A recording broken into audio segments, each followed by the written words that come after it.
Well, hello, and welcome to Gallifrey's Most Wanted. I'm Ross Aiken, and with me today again is Mark McManus from Trap One. Say hi, Mark.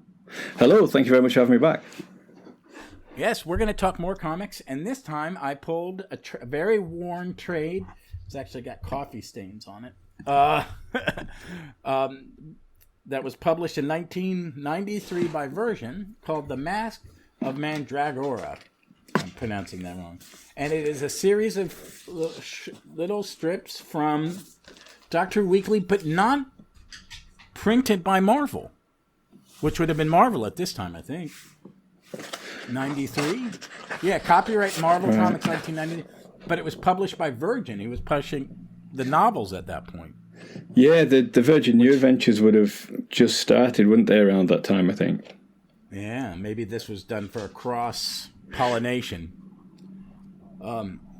But it is a very big book with a lot of little... It's not even a big book. It's a normal-size 90s graphic novel, which is not that many pages. But it's got 6 stories? Yep, I think I make it 6, yeah. And one is prose, which I will talk... which was hard to read on...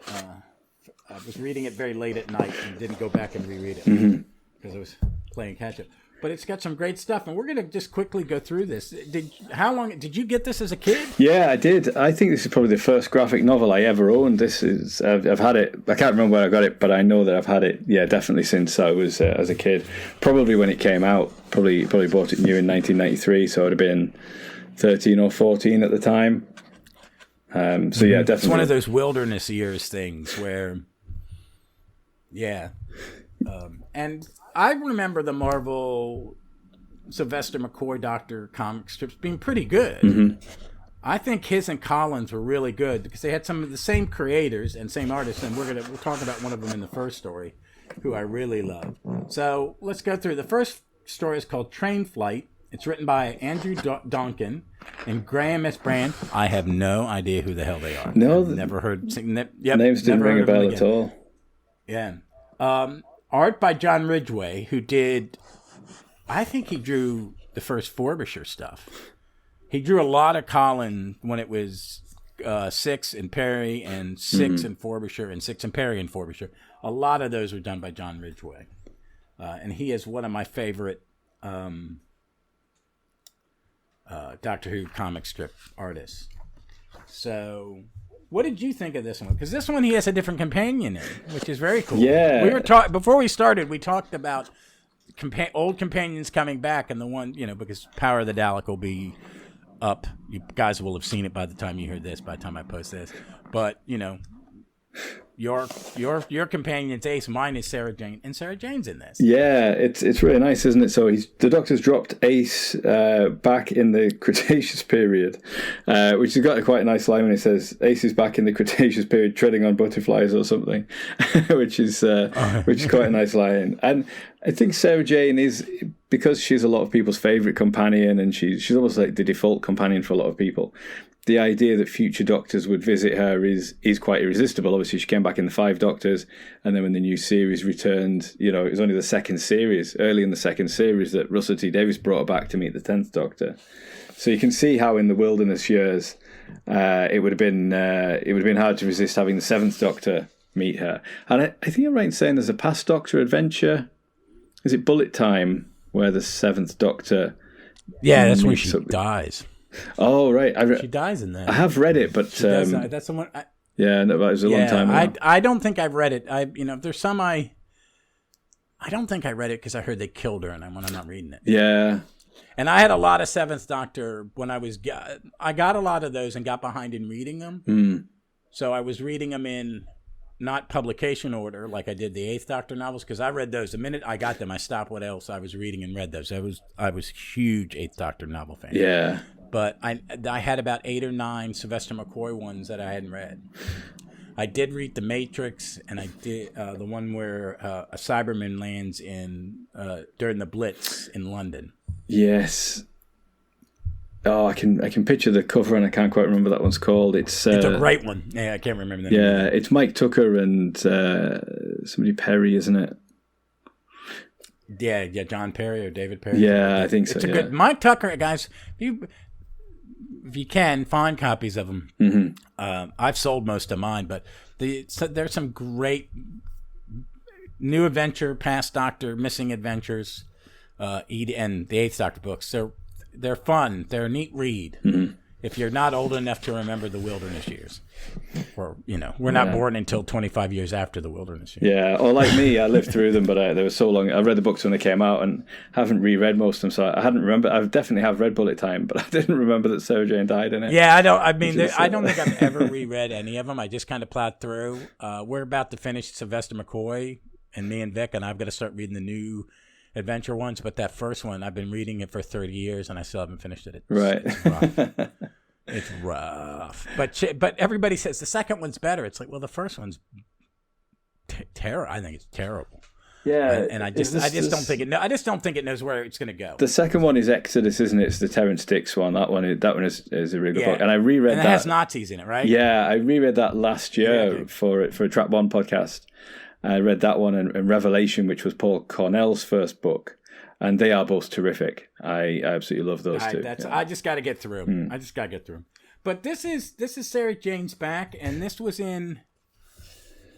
I'm trying to see where. Well, I thought this was great. One, the art is great. He picks her up to take her to a concert or something, and they're on the subway because she refuses to get in the TARDIS. I'm not getting in that one. Yeah, she's a little bit grumpy to see him again at first, isn't she? Because she says, you've changed your face and I don't trust the TARDIS. And the idea is now she's built a career and she doesn't want to end up going off in the TARDIS and not being able to get home again. Although, she doesn't know this, but the Seventh Doctor's got pretty good control of the TARDIS by this stage, hasn't he? When in Silver Nemesis, he can move it around with go wherever he wants. Pinpoint accuracy. Yeah. It's the era of he can do. If the story needs him to be accurate, he's accurate. Yeah. So yeah, but I like this one. It's their as you say, they take the underground, but the train that they're on is sort of transported to a spaceship which is in orbit around Earth, and populated with giant ants, which it's not a Zarbi at first. When I first saw them, I thought, is this going to be like a more advanced, evolved Zarbi? But these are the Calic, aren't they? Which are a different race. Yeah, they probably didn't have the rights to the Zarbi because when you in the title page at the bottom there's a whole listing of who owns who. Yeah. Because in the old series, the creators got to keep the monsters belong to who wrote their first story. Yeah. So, but yeah, I liked it. One, what do you think of this art? I'm a big fan of John Ridgway. I really like it. Yeah, I think captures the Seventh Doctor and Sarah Jane really well. And there's some really great images, like the half page where they find all the red London buses in a big cavern on the spaceship. Oh yeah, that is so That's cool. a really striking image. And then when they realise that they're actually on a ship as well, and they can see the Earth through a sort of a membrane in the ship, there's some really great images like that in it, I think. Yeah. I will say this. I've got the fandom wiki up, and you're talking about how they capture them. Mm-hmm. The stars kind of get, I don't know how it works, but, normally you pay an actor to use their likeness, which is fair. It's their likeness. Mm-hmm. It's their face. But in one of the notes here is Elizabeth Staten was paid £40 as an appearance fee for her likeness. Right. BBC Magazine, Marvel Comics paid her £40 to be in this comic strip. Well, I suppose it's quite nice when she didn't have to do any work for it, I suppose, doesn't it? Yeah. But I like this one. It was a good story. It's this is an era of Doctor Who, the strip and Doctor. And this was in Doctor Who magazine 57. So they did a really good job. I think Ridgway, and I don't know what else Ridgway has done off the top of my head outside of Doctor Who.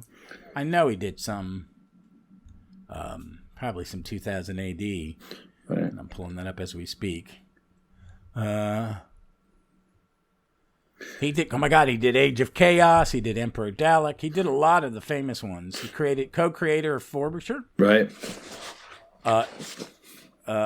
He did a Seventh Doctor appearance in The Incredible Hulk Presents, which was pretty much Marvel would put more than, they would reprint an Avenger comic, a Hulk comic, and something else in y'all's newsprint style comics over there.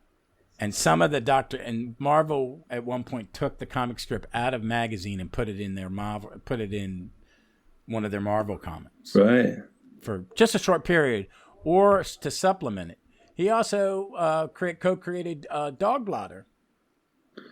That's a 2000 AD character. No, Dog Blotter is the villain from who's. Oh yeah, sorry, it is. Yeah. His daughter's now a villain. Has been in the Jodie ones.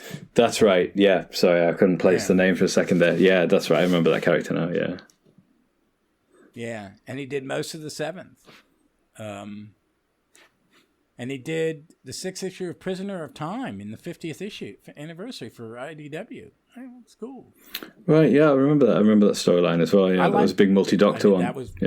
I got a nice hardcover. Yeah. It's sweet. But no, he's really good. And he appeared. Oh yeah, and then he is. If you have the DVDs, there's Drawn to. What is it called? Drawn to Action. Stripped for Action, I think. Stripped for Action, yeah. He's interviewed a bunch, and it's a great... I've been selling my DVDs as the Blu-rays come out, but Chris Chapman has promised that when they're all done, all the documentaries from the DVDs will be somewhere. Brilliant. Some of them don't, I'm saying. Yeah. But it's worth it. It's a good one. Judge Ridway, check out his comics. It's him and then Mike Collins, who's still working on the strip today. Yeah, his name's very familiar. We're going to talk about him real quickly in the next one. Hold on, let me back up. So the next story. Oh, sorry, go on. No, so we're going to, because we've got somebody, we're going to do this. The next one is called Doctors Conquer. Dr. Conqueror. Conqueror. Yeah. Conqueror. That's a terrible pun. Yeah. So it's Conqueror. Not even got it. Oh. It's Conqueror, not with a Q, but with Conqueror as in Conkers, which is what we call horse chestnuts. Okay, and so he's the doctor. Let's give the basic. John Freeman wrote this. I don't know who John Freeman is. He was the editor of Doctor Who magazine. Oh, that's the editor. Yeah. Look, okay, Ian Rimmer. Don't know that name. Isn't that a character from? That's the name of the writer, is Ian Rimmer, and I just keep thinking of. He only wrote the one story. Right. But it sounds like the character from. Red Dwarf. Oh, good. Yeah. Red Dwarf, yeah. And it's drawn by Mike Collins, who still draws a strip today at some time, most of the time, I think. I haven't, I'm a little behind in reading mine. But he did a lot. This is very early in his career because the art's a little different. Mm. But I like it. But this one is the Seventh Doctor suddenly fancies a game of Conkers, his opponent being his umbrella, because he's tying the other string with the other horse chestnut to the hat stand. His opponent being his umbrella, which is hung on the hat stand with a conker tied to its large red question mark handle. Having run out of conkers, the Doctor lands at TARDIS in 5th or 8th century Britain to collect more and tries his luck with some initially unfriendly Vikings. I love this one. I thought it was very funny. Yeah, I love this one. It doesn't feel like a Seventh Doctor story, does it? In particular, even the other stories in this collection, where he is much more the Seventh Doctor, who is, a bit more of the chess player, and he knows what's going on. This feels like, I think it feels like something the Fourth Doctor would do, that he would be having a game of Conkers with himself in the TARDIS. I thought the exact same thing. Yeah. I thought the same thing. I thought it was like maybe this was maybe Ian Rimmer had done a tryout script spec. Yeah. And then they said, well, it's great. He wrote it as a 4th, and then they made him do it as a 7th. Or they did, John Freeman edited it. Mm. Or they just said, draw the 7th Doctor. Yeah, it could be. I think the image of the Vikings charging towards towards the reader on that second page, I think is a really cool image, really striking. The helmets and the swords and axes and things held aloft. Yeah, it reminded me of Asterix and Obelix. Yeah, it does. Yeah, maybe that's what I'm thinking of. Maybe that's why. Yeah, it's very silly like that. It's a lot of fun. Yeah. I mean, these are all very short, and these are all one and done strips, and I think that's why they all got put in this one book. Yeah. Because they're not, even though the Conqueror, this is actually this followed. double checking. These are in consecutive order because it's Train, Flight, then Conqueror, then the one we're going to do next, which isn't. So you were saying this is an odd. You don't have the game Conkers over in the US? No, I mean I never played it. We used to have these things. They were marbles. On 2 marbles on one string, and you would swing them so they hit each other, and you would try to get them to spark. Right. And and they were just, I don't remember what we called them, but the inappropriate name was the N-word knockers. Right. Okay. But that wasn't the name of the game. But I'm assuming it's somewhere in America people played Conkers. I just may have not been. Our traditional game was like hopscotch and stuff like that. Did you guys have that where you set up the hopscotch? Yeah. Chalk it out on the street. Yeah, we did that on my street as a kid. Yeah, so we had hopscotch. Conkers was, when I was a kid, was pretty big here. And because I was reading this yesterday and I was thinking about it, I picked up some Conkers when I walked the dogs this morning. So I've got a couple of quite nice big ones here. And okay. So you can see on the camera, obviously the listeners can't see. But yeah, what it made me think was when I was always is it always a horse chestnut? Yes, yeah. So it's horse chestnut. I think Conker's just a sort of colloquialism. So you would drill a hole in it with a skewer or something and then tie a piece of string, and then one player would let theirs hang on the string, and the other one would swing theirs and hit it and see which one broke. But what it made me think, because there was absolutely loads of them in the park this morning when I took the dog, and when I was a kid, you'd have to really look for them because everybody was trying to find them. But obviously they're not as popular anymore because kids have got PlayStations and Xboxes. But there was, So there was absolutely loads of these lying around. But they are sort of just quite attractive, nice little shiny things anyway. And apparently, if you put them on the windowsill, they will repel spiders as well, which would make my wife happy, I think, if that works. Well, I googled what we had, and they were called Clackers Ball Toy. And it's basically 2 big marbles or plastic spheres on the bottom and a ring in the middle, and you swing them from side to side and they crack. There's actually a how-to on YouTube. Oh, cool. And this guy's teaching his wife, and she's just like, I'm bored out of my damn mind. And my mom was always afraid that when the ball would shatter and it would take out your eye. Well, I went down a little bit of I think there was a thing a few years ago, I think, with this where they talked about if you're going to play Conkers in schools that they wanted kids to wear safety goggles for that reason in case the shards went in their eyes. But I did go down a little bit of a rabbit hole because I was Googling it because I was interested to know whether you had these in America, and if so, if you had the game. And what I discovered, as a side note, was that the horse chestnut tree was not introduced into Britain until about 1616. So when this story's set, they wouldn't have been any Conkers in the UK. So it's a little bit of an error in the research of the story there. Okay, I googled it. It is popular in Ohio, which is actually nicknamed the Buckeye State. It is also in hipster areas of New York, like Brooklyn. Right.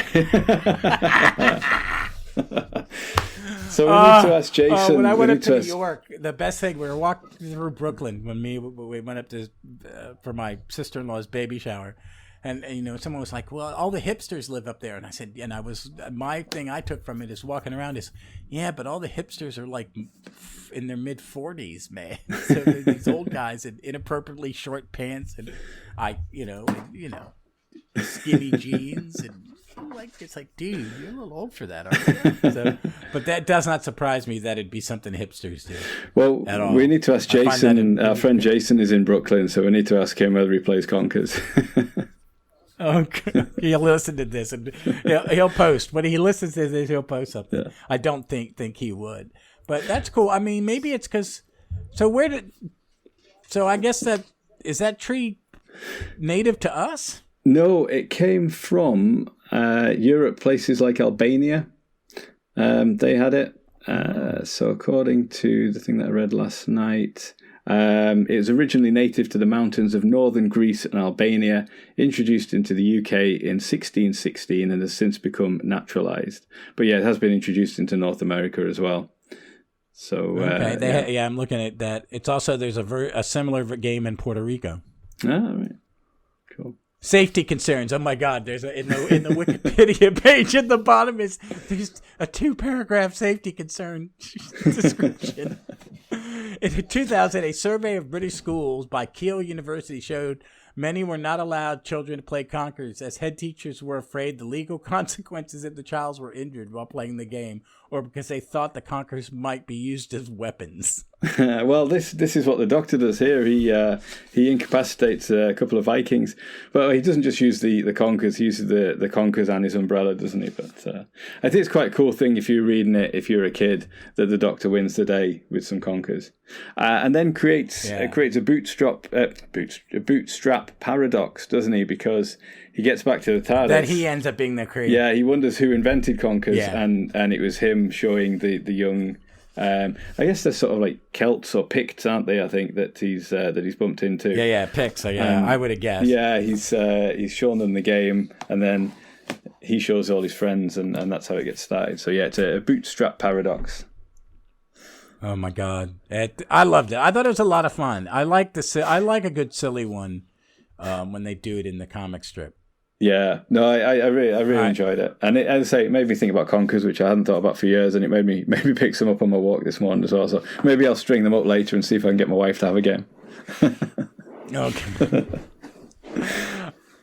All right, so the next one is called The Fellow Travelers, and it is from Doctor Who Magazine 59. It's written by Andrew Cartmel, yay, and Arthur Ransom is the artist, who I don't know. I don't think he probably did anything else. And, wow, okay, so in the wiki, let me see something. Double check this, make sure I'm right. All right, tied up here. It shows that this takes place after Time Worm Revelation. Oh, right. And continues into the Mark of Mandragora, but that's if you're nerding out and putting all the different type of storytelling merged. But Mask of Mandragora does not come directly after this in the comic magazine. Right. Which we'll get to in a minute, because we've got something in between. I know there was a thing with... But this one is really good. It's very much... It always reminded me of Ghostlight. Yes. Yeah, it is like that, and isn't it is a very dark and creepy... It's probably what Cartmel would have been able to... If he had not... what the comic strip allows you, because it is incredibly dark. Mm.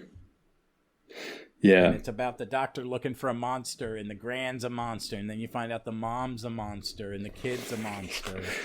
But they're all, they're not real monsters. They're just aliens. So what did you think of it? Yeah, I liked it a lot. It's the idea is that the TARDIS has brought this traveller or two travellers to Earth. And it ties in later into the Mark of Mandragora as well, doesn't it? So these are beings that sort of take over the body of another creature. So in the case of the cat, takes it over and makes it into this huge man-sized kind of like a werecat, I suppose, type creature, which they manage to defeat. Yeah. But then the Doctor says, well, they're always in pairs. And there's another one. And a couple of times the grandmother in the story has said, she's not my daughter. Because it's a daughter-in-law, isn't it? So she's not my daughter. But the way that it's just left hanging, it makes you think, well, there's kind of something there. And then you realise that the grandmother is carrying the creature. And the stuff then about when the Doctor says, because it looks for a host that it's got to be the right body that's full of aggression, hatred, or rage. And what you realise is that this woman is a racist who didn't want her son to marry an Asian lady, which she's done.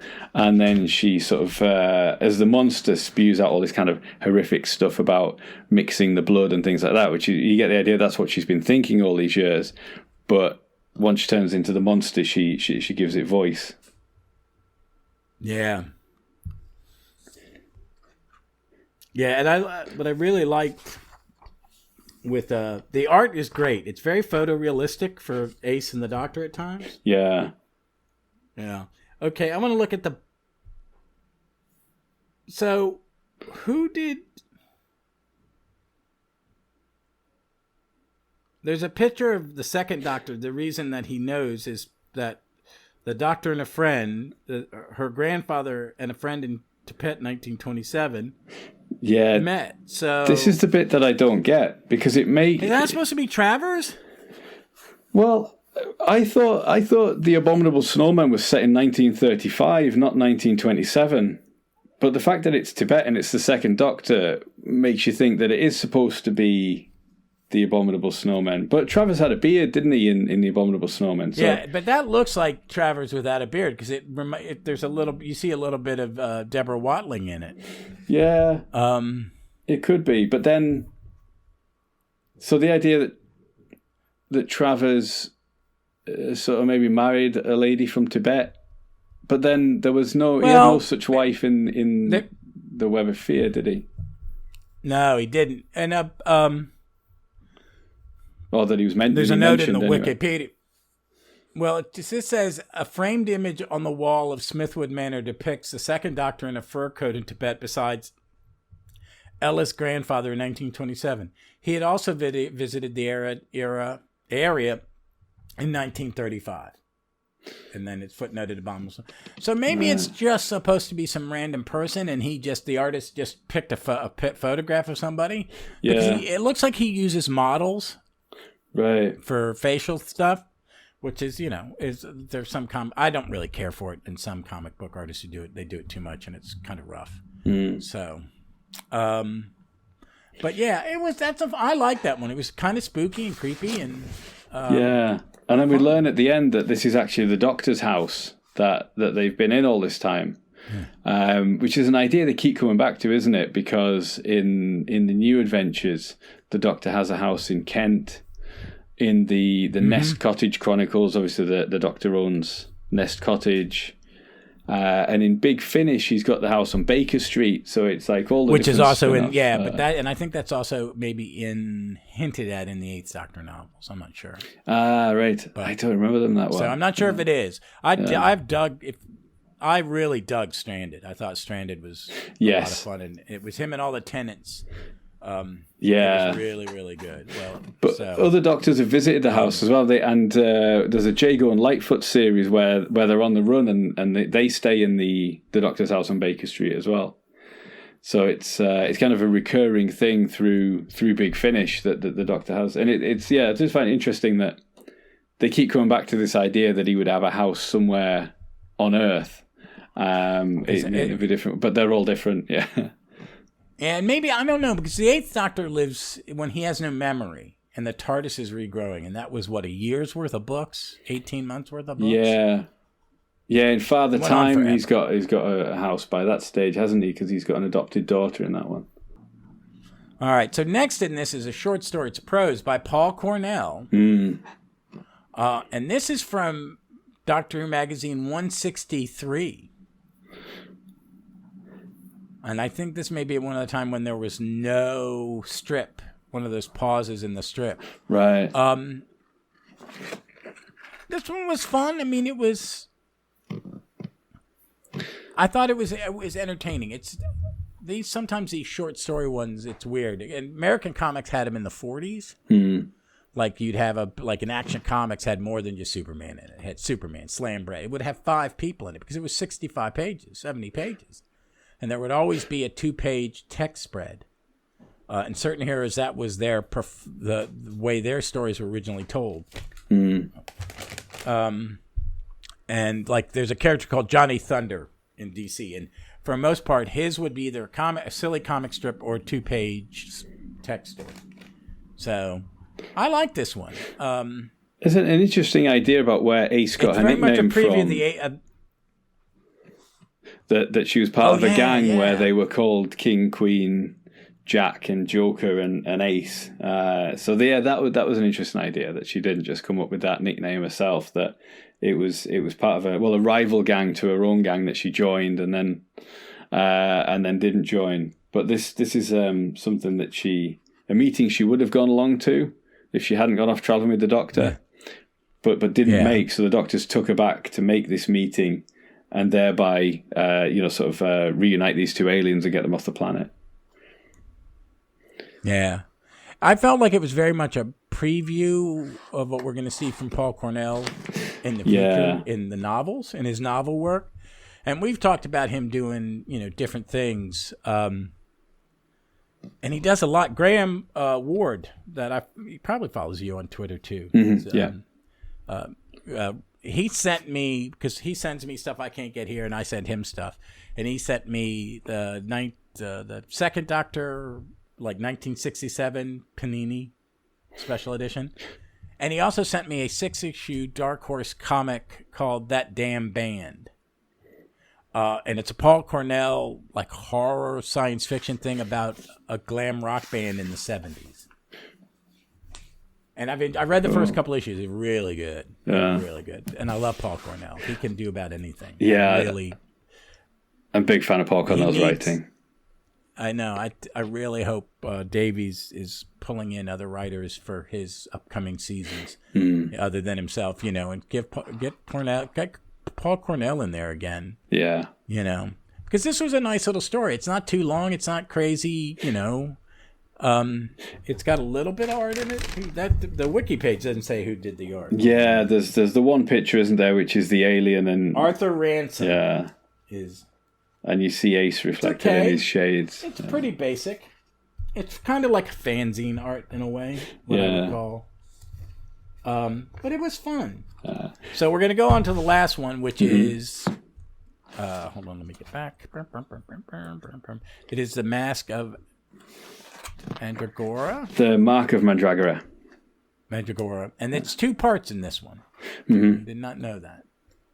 And this is like a direct sequel to the Mask of Mandragora, isn't it, this one? Yeah, it's actually... It was originally printed in Marvel Doctor Magazine 169 through 172. Right. So it's basically a unit. It's the 7th Doctor strip, and it served as a sequel to the Mask of Mandragora and featured Return of the Mandragora Helix. And it's basically a unit story. Yeah.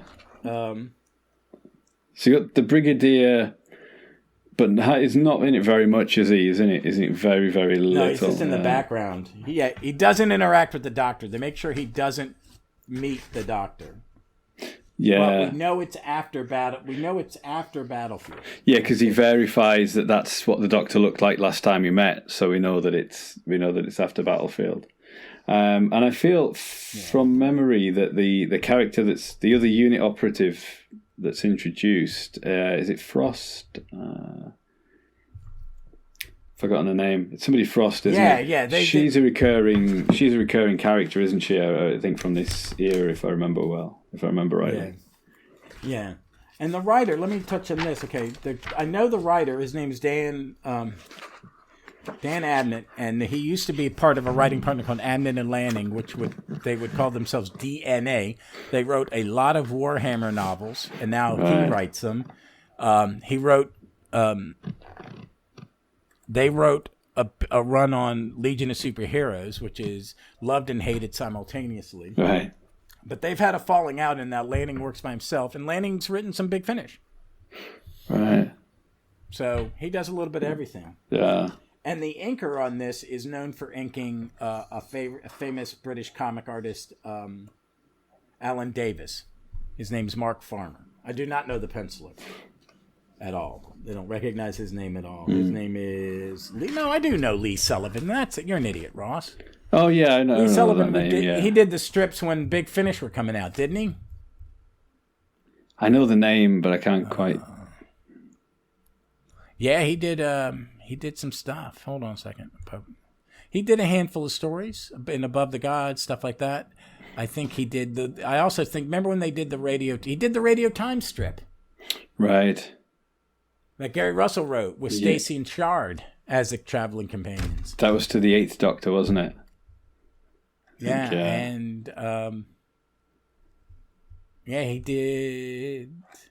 Oh, he did up above the gods, which is the 6th Doctor and Davros in the cloisters in Doctor Who magazine 227.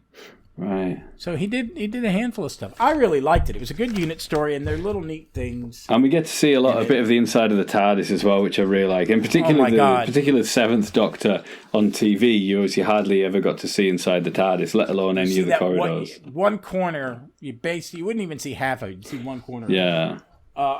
It's one thing I hate about when they show us the interiors during in Modern Who is it always sucks. It's always like 10 feet of hallway and moved. But you also you see these big rooms. You see the wood the wooden console room from the original Mask of Mandragora. You also see a big library. Also, they open a door, and one of the monsters from one of the very first Doctor Who weekly comic strips flies at them. Yeah, screaming, "Help me!" That was a nice touch, wasn't it? Yeah. Yeah. It's cool. It's just a very 90s comic feel. The art, it's really reminding me of, I don't know, there was a shift in art. And some of the new guys were a little more basic because they were still finding their feet.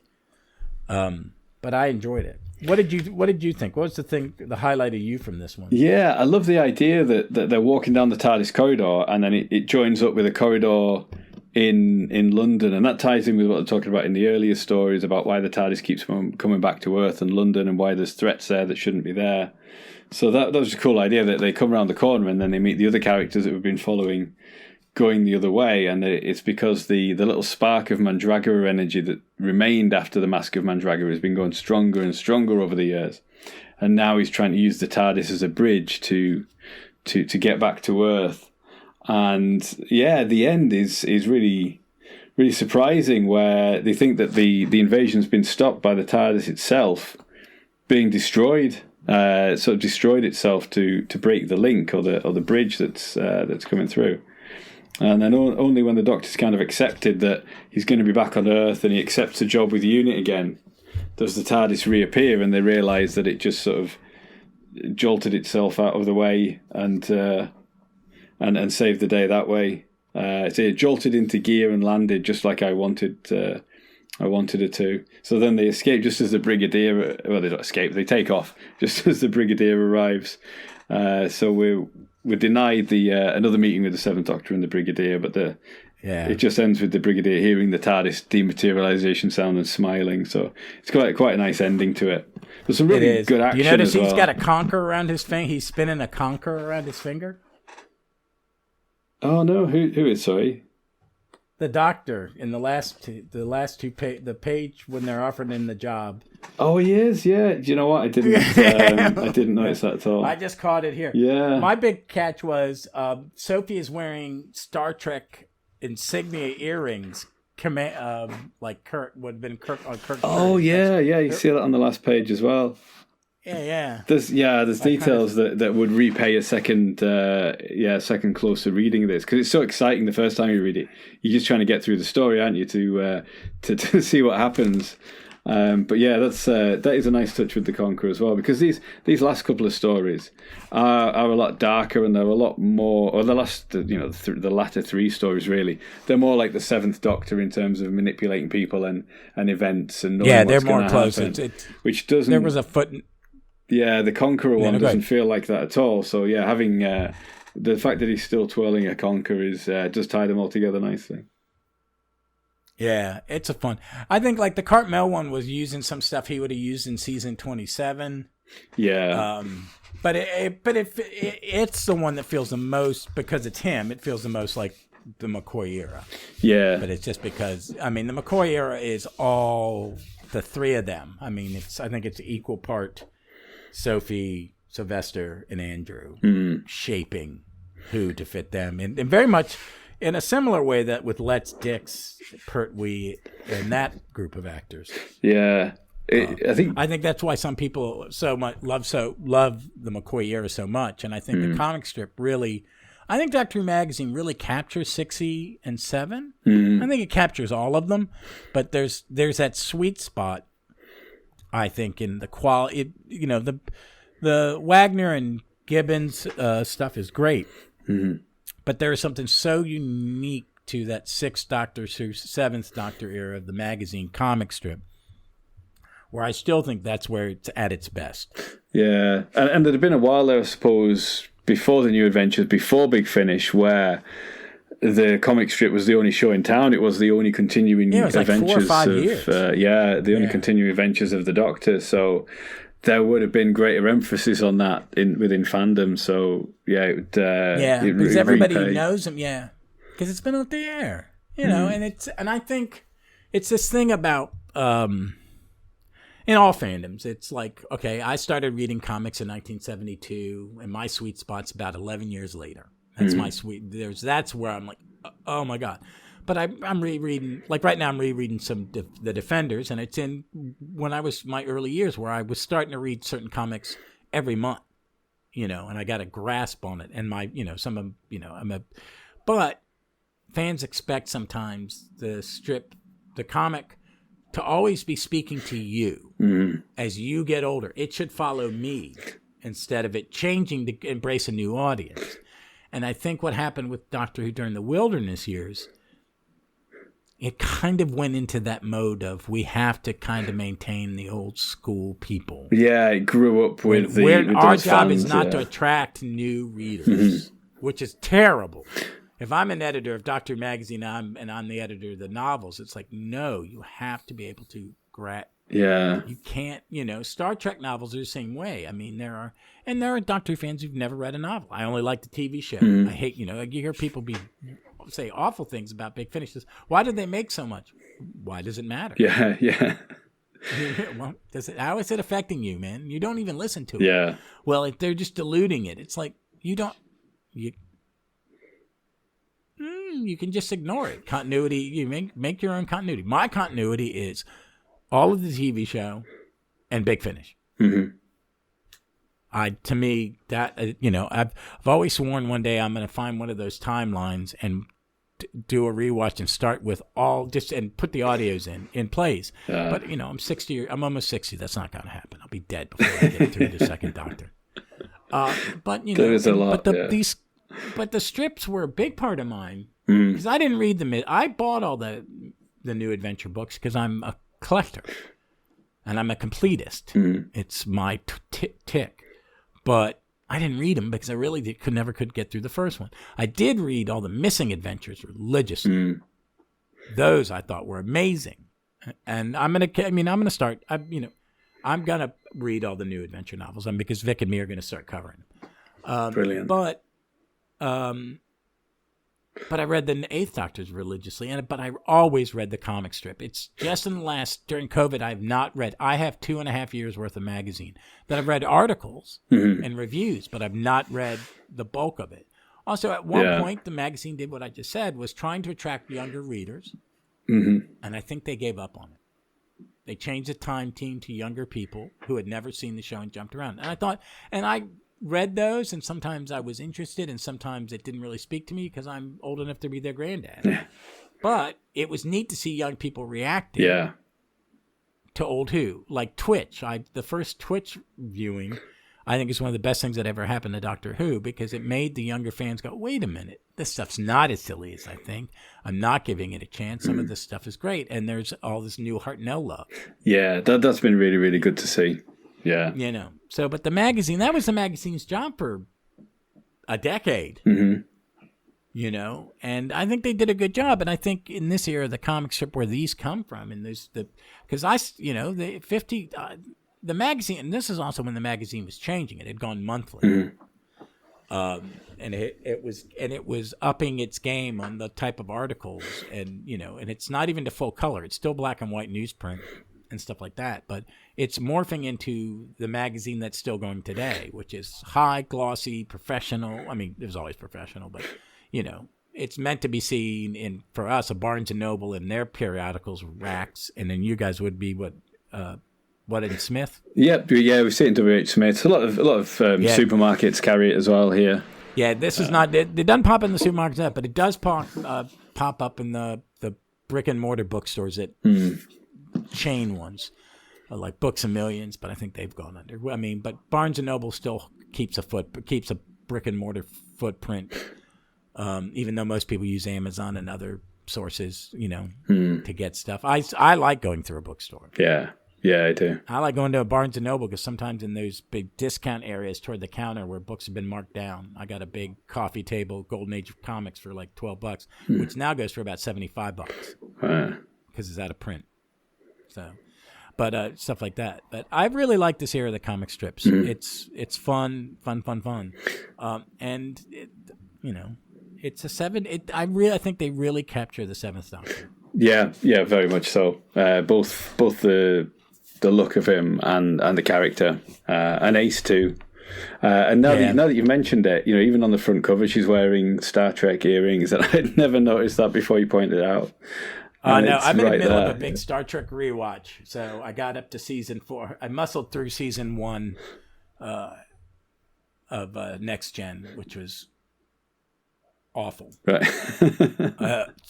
It's really rough. Yeah. It's when Gene's in charge. I hate to say it, but it's fun watching it, and I'm a big Star Trek fan. I mean, it's my first sci-fi love, TV sci-fi love. So, but I mean, I like going back to doing a McCoy and seeing and just the Ridgeway stuff. I wish IDW. I've got the 6 omnibuses that have all the 3, all of them. It's got all the 10th Doctor and all the 11th Doctor in 3 volumes, but they didn't do a classic ones. And that has, I don't know what they reprinted, but all this was reprinted in color in IDW in a classic run, and so was I think they did everything up through McCoy. And they never got to the 8th Doctor, because when they were doing it, I think the 8th Doctor, wouldn't have been doing the strip. But they didn't do anything past McCoy. Right. That is a shame. So they probably, but they, licenses change. I think it may have been Titan. That's about the time Titan got it. Yeah. So Titan took over. Because Titan's had it for a while. Yeah, it's been a good long while. I think it must be since the 50th at least, because I think they did the 50th specials and things, and the girl who loved Doctor Who, that was around the 50th and stuff. So they've had it a good 10 years, I suppose, now, haven't they? Yeah, I know. When I look back, that New Who is 17, almost 18 years old. I know. Yeah, I mean, but I've been a fan since like 1979. Yeah, and it was just grateful it's back. Yeah. I'm looking forward to it. But these long gaps are getting on my damn nerves. Yeah. I'm looking forward to regular. I understand that's TV today, but I don't think Davies understands that. Yeah. I think Davies and Gardner, Davies, and Tranter are going to go, we're going to do a season a year or season every 15, 16 months. So get working. And they're probably doing a lot of legwork, and he's doing more than one season. Yeah. We'll see what happens after that. It's changing. You've got you're idiots, and I feel for you. What's happening? Yeah. I thought my country was bad, but oh my God, that woman is. It's like a cartoon character. It's not how is someone like that in charge of anything that isn't on a sitcom? It's bad to worse. By the guy. Oh God, what's it? Amanda Iannucci.